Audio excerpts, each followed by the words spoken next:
Hello and welcome back to the third rail. We have a new addition to the collection this week.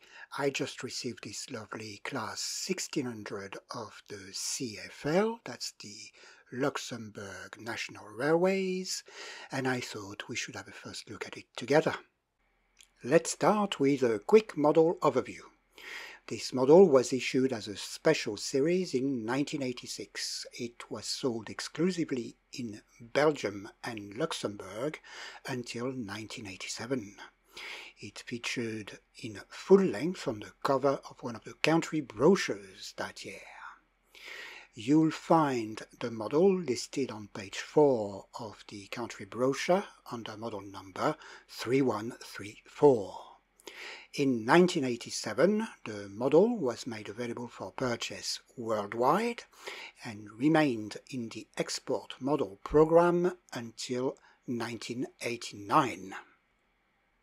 As we are looking at brochures, I'd like to thank a viewer, Adrian, who sent me a few of the export brochures I've been looking for a while. Many thanks again, Adrian.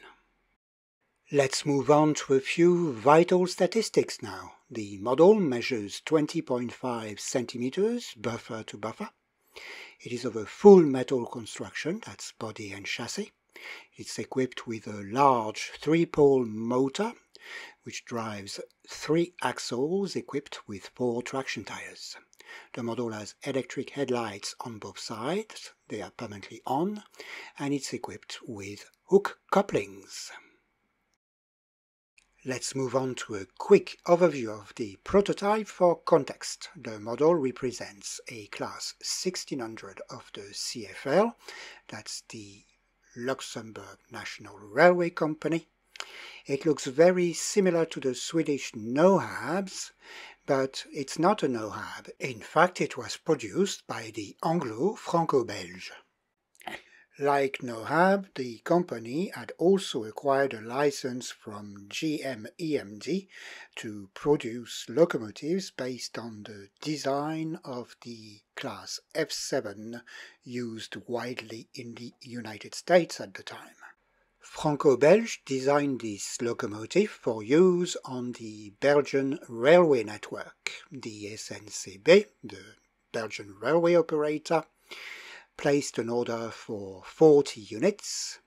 A first batch of 22 is known as the Series 202. It later became the Series 52. Before the end of the production run, a requirement emerged from the CFL for 4 locomotives. As the SNCB was already engaged in the design of a newer version of this locomotive, 4 units were diverted to the CFL. These units arrived in Luxembourg in 1955. The class remained in service in Luxembourg until 1995. During that time it performed all sorts of duties, be it freight or passenger traffic.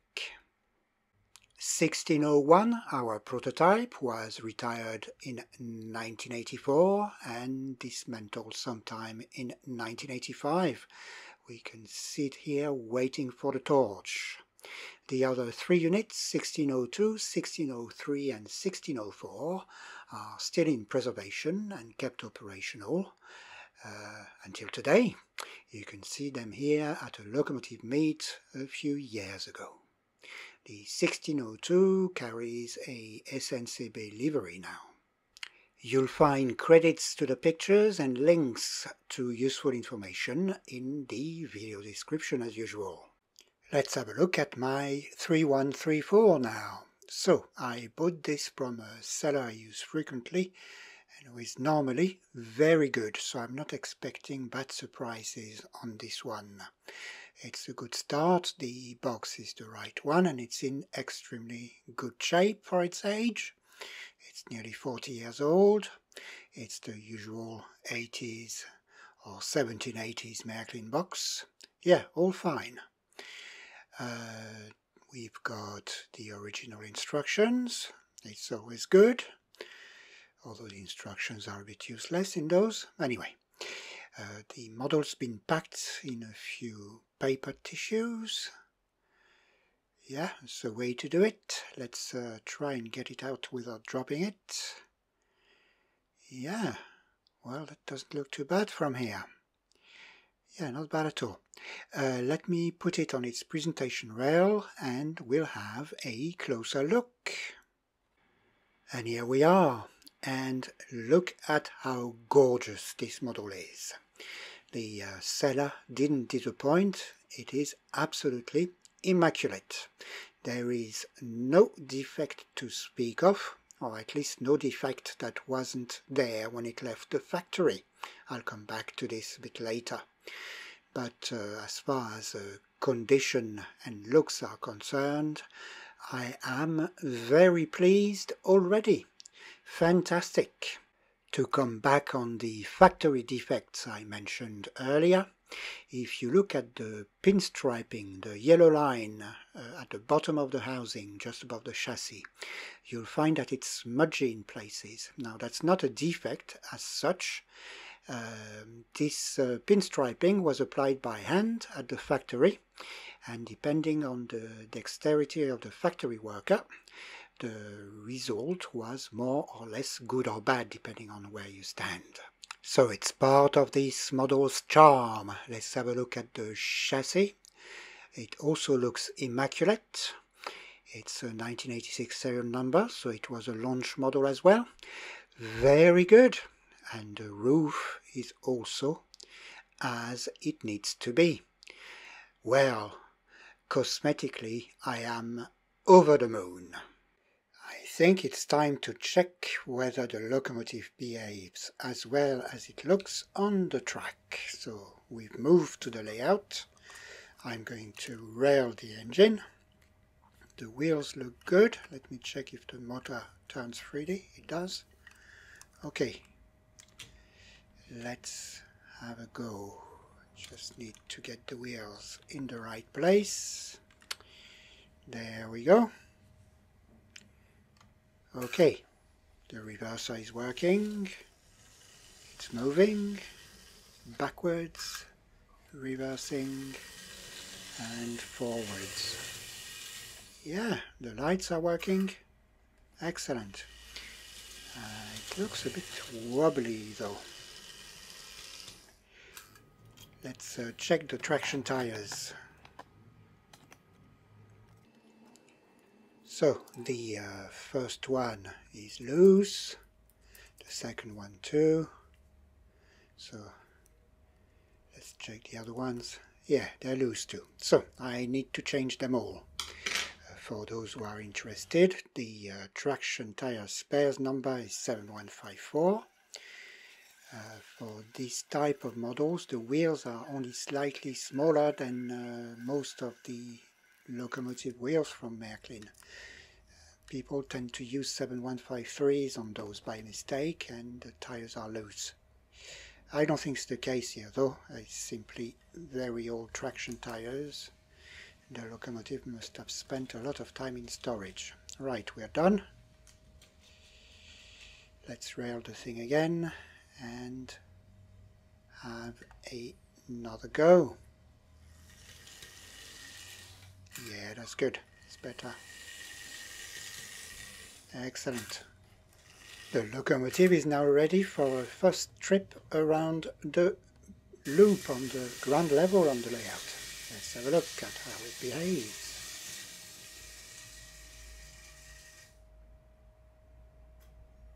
I need to give it a green signal. There we go. Yes, very nice.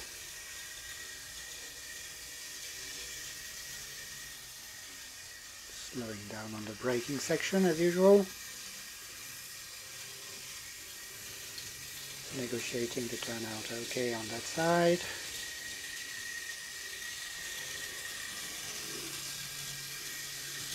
And it's fine on the other turnout as well. Excellent. Right, I'm going to let it run for a few minutes to give it a small run-in.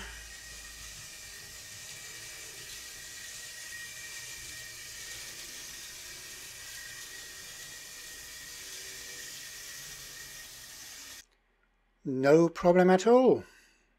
Now let's have a look at what cars we could use with this locomotive. We haven't got much choice in the 1980s. We first have a few passenger cars or coaches, the 4126 and 4127, and then we have a few freight cars. We have the 4405 boxcar, we have a dump car, the 4721, and another boxcar, the 4491, which is a bicycle transport car. I think it would be rude not to have a go with some of them, so I got a 4491 out, two 4126s and two 4127s, which I've had in the collection for a while. So let me unbox all that and rail everything. Here is a close-up on the bicycle transport wagon, very nice little thing. I think it represents a wagon that was in use in trains carrying tourist traffic to a very picturesque region of Luxembourg. Well, actually it crosses Luxembourg, Belgium or France in the Ardennes. It's called Eislek. I'm probably pronouncing it wrong. But the area has got quite a few stations which are within cycling distance of each other, so people could get on the train with their bicycle, then stop at one station, cycle to the next station and get back on the train there. It's also an area which is very popular with hikers. There we go, ready. Let's have a quick slow pass by. I'm just pushing the consist at the moment. Yes, they're very nice cars. And in good shape. Actually excellent shape. They're nearly new.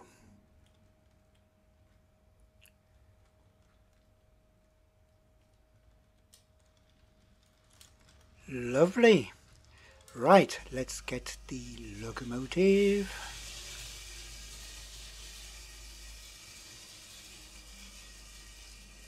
We're going to slowly go and get the consist.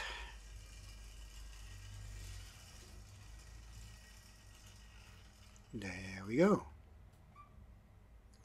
Very nice slow running on this loco. So we're ready for a first go around the same loop we tried the locomotive on just before, just to check that everything's okay with the couplings and wheels.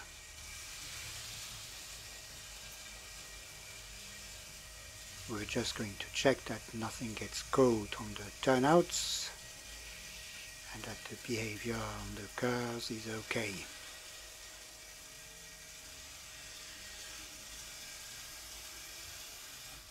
So far so good. Let me give the loco a bit more power.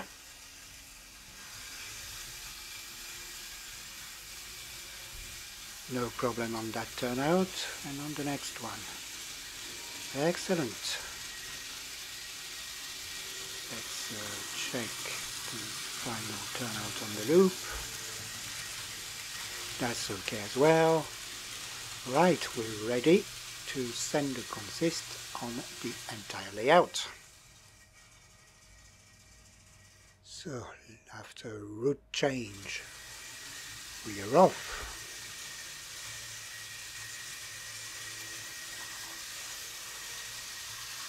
No problem on the station siding so far, very good. Braking section as usual.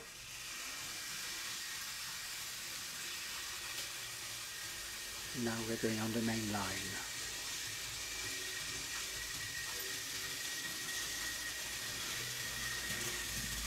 The wagons are not jumping off their hooks over the level crossing, that's good.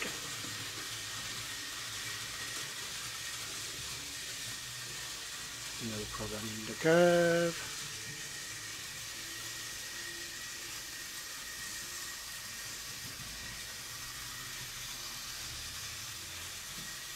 What a pretty consist.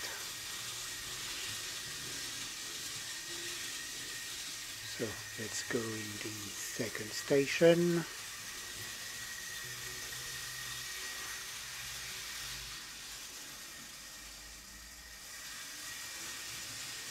Okay, nothing got caught. Now the usual acid test, the ramp. Absolutely effortless. What do you expect with a large motor and 4 traction types? Nothing can really go wrong. Although if you watch the 3067 video, you will have seen that it's possible. Link at the top of the screen.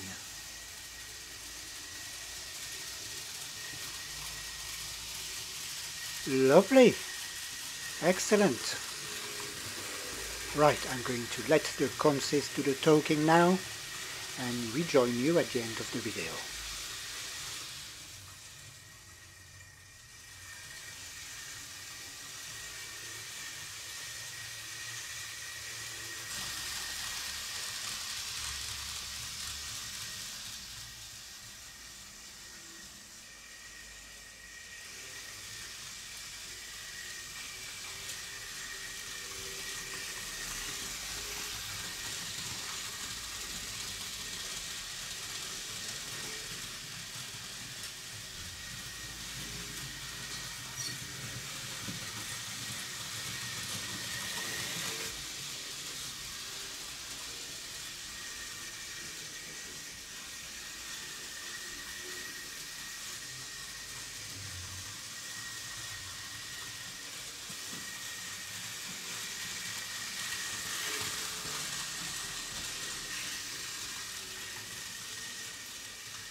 Well, we're nearing the end of the video. I think it's a very nice model and consist.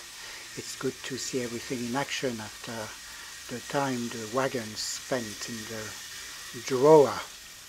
Very nice, I'm not disappointed. Right, we're going to go and park the consist next to the cousin of our class 1600, the Nohab. I'd like to thank you very much for watching. It's very much appreciated. Please help the channel getting more traction by subscribing and activating your notification bell.